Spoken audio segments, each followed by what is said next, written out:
Good morning. I am a multi-religious mystic. A multi-religious mystic. Um, I want to share a little bit about what that is, what that means to me,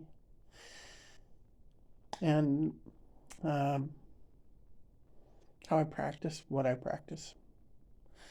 Um, it's the most important thing in my life, and I'm getting ready to retire. I have some time, and I think I have a little bit of wisdom to share. And this is a start. Uh,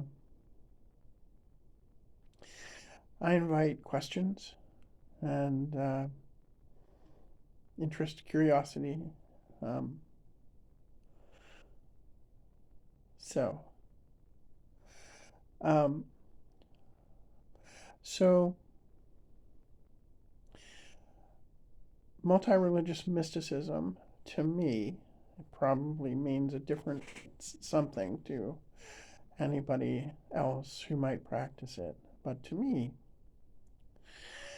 it means that I practice more than one religious tradition intentionally. And often the traditions that I practice are considered by a larger part of the world to be mutually exclusive. Um, I have several primary traditions and a number of gods in my pantheon. Um, I practice Jewish renewal and I practice uh, Sufism.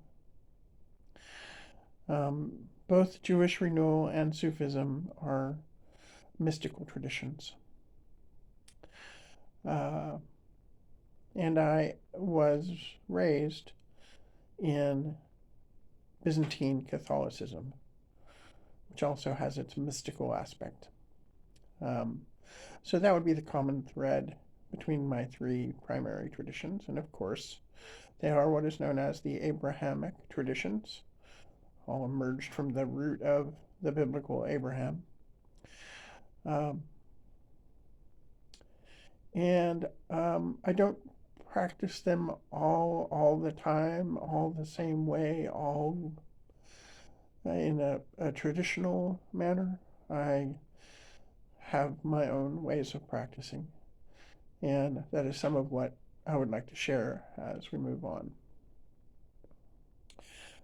Why do I do this? Well, I've always been interested in religion, and um, I have always been religiously drawn to religion, and have practiced in some way religiously.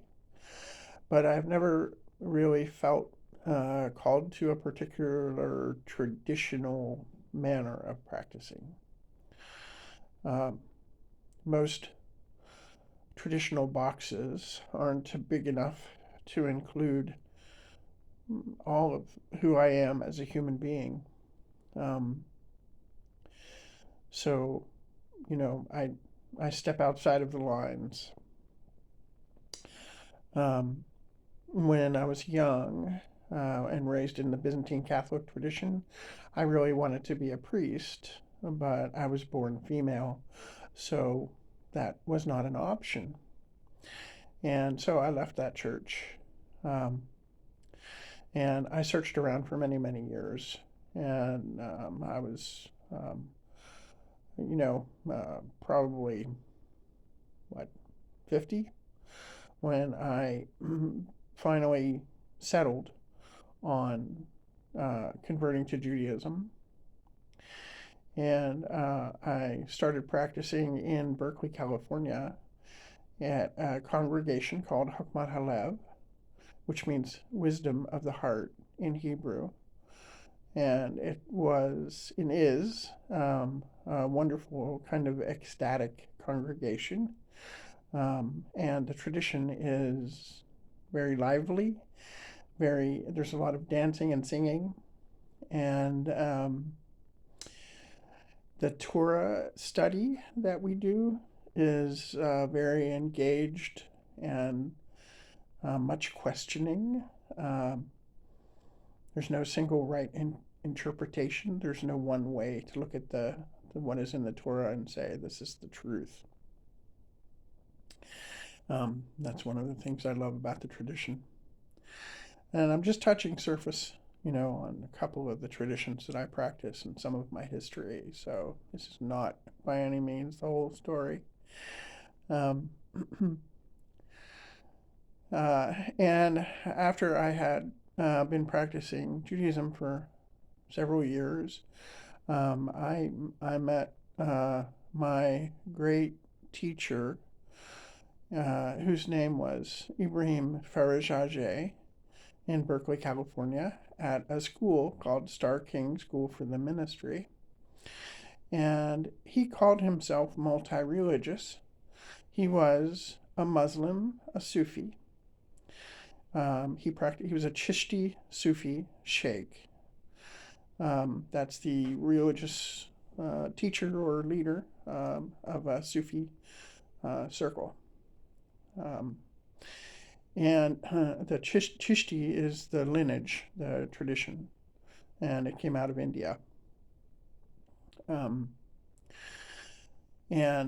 I started learning about him and learning from him. And more importantly, I saw how he practiced his life. And I saw how he was he constantly had the divine before him.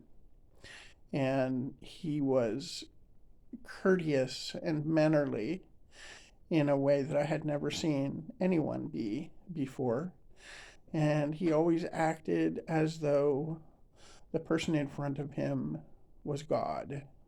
And I took note, and he really touched my heart.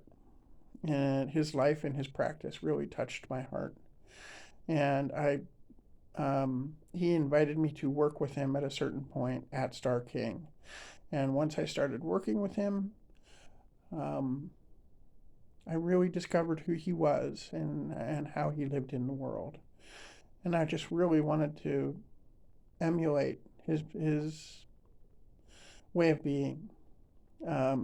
He was love. He was just pure love. And it absolutely changed my life.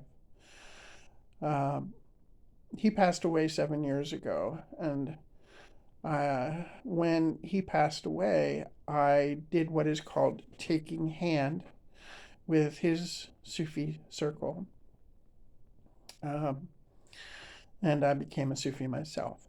And the practice that Sufis practice most often is called zikr, and it means remembrance, and it's a chanting, singing kind of practice of where you repeat different names of the divine and phrases that speak about the oneness of the divine. And that practice has also been transformative in my life.